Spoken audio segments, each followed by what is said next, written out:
Ada lagi ini persoalan yang zaman kekinian ini, ada kursi ya, kursi sholat.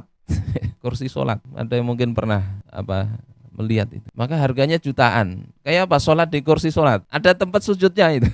Jadi kursi, duduk, nah di depannya ini ada tempat sujud. Ini orang kreativitas. Saya pernah baca juga iklan ini, celana dalam untuk umroh katanya.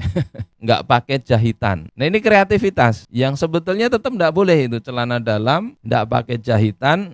Bentuknya sudah kayak seperti celana dalam itu, tetap tidak boleh untuk umroh, tidak boleh dipakai. Karena yang dimaksud jahitan itu bukan berarti harus ada jahitannya, itu enggak. Kalian pakai kain ihram, ihramnya bolong, kalian jahit tidak apa-apa, ditambal tidak apa-apa. Yang dimaksud itu tidak boleh pakai pakaian yang sudah nyambung melingkar itu. Termasuk ketika celana dalam itu tidak ada lagi jahitannya. Bikin kaos langsung dari pabrik, langsung tanpa jahitan, itu juga tetap tidak boleh dipakai untuk ihram. Cuma kadang itu orang jualan begitu. Termasuk kursi tadi, kursi sholat, maka itu tidak bisa menggantikan rukun sholat. Yang kemarin kita bahas, kembali ke rukun sholat yang berdiri. Ini penting kita lihat, karena kadang semakin maju itu orang melihat begitu langsung maunya enak sendiri ya. Sholat koler berdiri, akhirnya ada kursi sholat, pakai itu. Rukun ketiga kemarin itu saya ingin ulas kembali adalah al-qiyamu 'alal qadiri fil fardhi. Berdiri bagi orang yang mampu dalam sholat fardu. Saya buka di kitab-kitab yang lain, dalam 4 mazhab ya, itu tidak ada perbedaan pendapat. Ijma' ini para ulama ini, bahwasanya berdiri ini rukun sholat. Kalau mampu berdiri, berdiri, tidak bisa ditukar meskipun kursinya mahal jutaan ya, nggak bisa. Cuma para ulama cuma berbeda aja, berdirinya ini apakah ketika dia harus mustakil,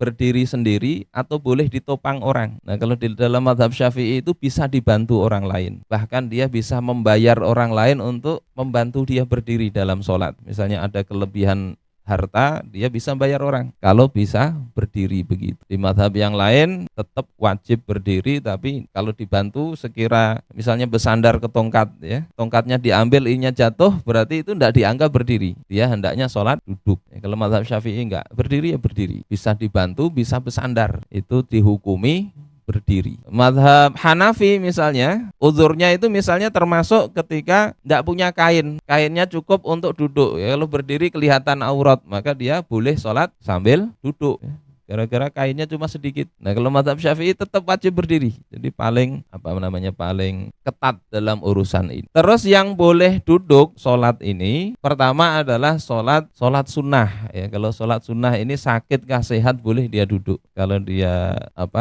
duduk tanpa sakit, pahalanya separuh sholat berdiri. Itu sholat sunnah. Boleh berbaring ya, boleh berbaring. Berbaring berarti 1/4 pahala dari sholat berdiri. Tetapi kalau sholat wajib tidak boleh kecuali dia itu tidak sanggup untuk berdiri. Ada hadis riwayat Imam Bukhari ya, dari Imran bin Husain, yang beliau itu bertanya kepada Rasulullah, ya Rasulullah, saya ini punya sakit bawasir, gimana saya sholat? Maka Rasulullah katakan, ya sholli qa'iman, sholatlah engkau berdiri. Fa illam tastati faqa'idan. Kalau engkau tidak mampu berdiri, faqa'idan, maka duduk. Jadi jelas ini, para ulama menghukumi duduk itu boleh kalau tidak mampu berdiri. Fa illam tastati ya fa'ala jambin. Maka kalau tidak mampu duduk juga berbaring, sehingga ya berbaring kalau misalnya duduk aja ngalih banar. Terus para ulama beda pendapat terkait apa ukurannya. Ukuran tidak mampu itu apa? Nah, yang di sini dikatakan di halaman 214, dhabitul ajzi, standar tidak mampu itu adalah antal haqahu masyaqqatun syadidah. Dia itu kalau berdiri itu mendapati kesulitan yang sangat. Jadi bukan berarti harus tidak mampu sama sekali, enggak. Tapi kalau misalnya berdiri sangat sakit, maka dia boleh duduk. Ukurannya apa? Ukuran seperti bolehnya tayamum ya. Yakni sakit yang kalau itu dipaksakan bisa menambah sakitnya bertambah parah. Atau yang kedua jadi lambat sembuh ya, dipakai berdiri jadi lambat sembuh, maka dia boleh untuk duduk ya. Kalau enggak maka enggak. Nah, ada pendapat yang lain di sini Ya. Menurut Imam Romli boleh kalau kesulitan itu menghilangkan khusyuk. Idza lahiqathu masyaqqatun tudhibul khusyuk. Ini pendapat Imam Ar-Romli dalam mazhab Syafi'i. Jadi kalau ini dipaksa berdiri tidak bisa khusyuk saya ini, menahani sakit, maka boleh dia itu duduk. Nah ini beda dengan Imam Ibnu Hajar, kalau sekedar tidak khusyuk nggak bisa jadi alasan. Nah terus bagaimana duduknya itu? Apakah pakai kursi apa enggak? Di sini dijelasin ada 7 level. 7 level. Jadi kaifiyatu sholatihi idza ajaza 'anil qiyam. Tata cara dia sholat kalau dia tidak mampu berdiri. Yang pertama yusolli qa'iman munhaniyan. Dia sholat berdiri tapi doyong. Apa doyong itu? Munhaniyan, ya agak bungkuk-bungkuk dikit tidak apa-apa. Ya, kesulitan. Ini di mazhab Syafi'i. Fa in ajaza shalla ala rukbatayhi. Kalau dia nggak mampu begitu, dia sholat di atas 2 lutut.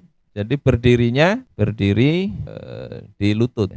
Kemudian kalau fa in ajaza shalla qa'idan. Nah, kalau tidak mampu baru kemudian dia sholatnya duduk, dia sholat duduk. Bagaimana duduknya? Memang di kitab-kitab fikih tidak dijelasin secara detail, ya. Bahkan dikatakan duduk seperti apapun boleh, sah sholatnya itu, karena fa illam tastati fa qa'idan. Namanya qa'idan itu asal duduk. Tapi yang afdal itu adalah yang duduk iftirash, ya, duduk seperti duduk tasyahud awal, ya, karena seperti ini. Duduk iftirash. Untuk apa? Agar mudah nanti sujudnya mudah. Ya, sujud tetap wajib sujud kalau bisa sujud. Paling afdal duduknya begini. Mau bersila boleh, ya. Selonjor sebetulnya juga boleh, tapi tidak punya adab.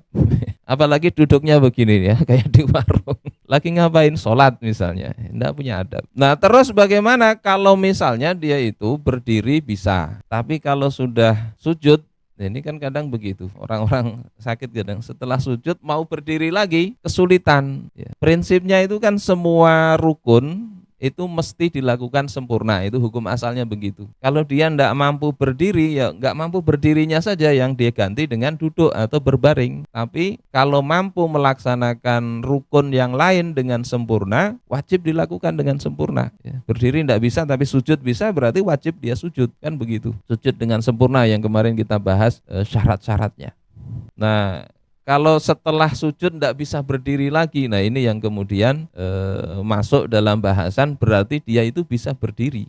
Sehingga sholat tidak boleh duduk sebetulnya, dia bisa berdiri. Terus setelah sujud tidak bisa berdiri lagi, nah ini yang bisa diatasi sebetulnya ya pakai kursi tadi. Karena kalau dia milih misalnya duduk saja tanpa berdiri, sementara dia mampu berdiri, berarti kan kurang ini satu rukun yang sempurna. Dia milih sujud sempurna, berdirinya enggak, maka lebih afdal memang bisa sholatnya berdiri meskipun enggak bisa sujud. Caranya gimana? Ya berdiri saja. Setelah itu lakukan rukuk saja. Sujudnya ya enggak usah sujudnya sujud pakai isyarat.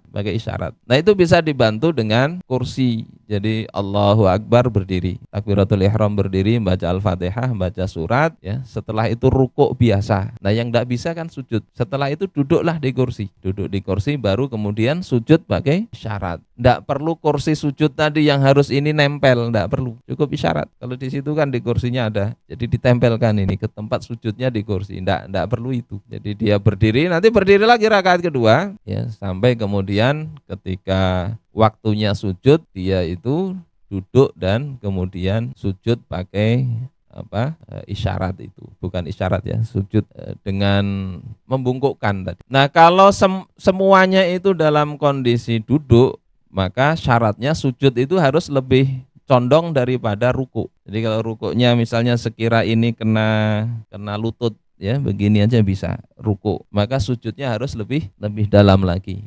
Itu kalau duduk. Tapi kalau tadi satunya berdiri, rukuk biasa, sujud asal doyong begitu. Tidak harus lebih dalam daripada rukuk.